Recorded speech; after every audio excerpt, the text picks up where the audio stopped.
میدان عرفات اس کا دن دعاؤں کا دن ہے. وہاں پہنچنے والے اپنے رب کریم کو اپنے دکھڑے کھول کھول کے سنائیں، اپنی حاجات، اپنی آرزوئیں ان کے روبرو عاجزی گریازاری اس کے ساتھ خوب خوب پیش کریں. قرآنی دعائیں، احادیث شریفہ سے ثابت دعائیں، اور اپنی اپنی زبان میں اپنے رب کے روبرو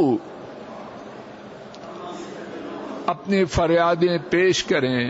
اور اس دن کا ایک بہترین ذکر جس کی حضرت صلی اللہ علیہ وسلم نے خبر دی ہے، اس ذکر کے بار بار دہرانے کا اور اس کے معانی کو اپنے دل میں جاگودی کرنے کا خوب خوب اہتمام کریں. اس بارے میں ابتدا میں جو حدیث پاک پڑھی گئی اس کا ترجمہ میرے ساتھ سماعت فرمائیے. امام ترمذی اس حدیث کو روایت کرتے ہیں.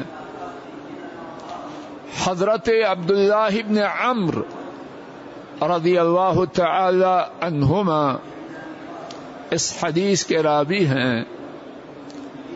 ہمارے نبی کریم صلی اللہ علیہ وسلم نے فرمایا،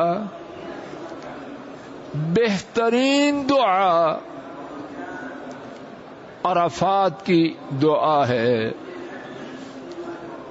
اور میں نے اور میرے پہلے آنے والے انبیاء نے وہ بہترین بات کہی ہے، وہ یہ ہے، لا الہ الا اللہ وحدہ لا شریک لہ لہ الملک ولہ الحمد وہو علی کل شیء قدیر.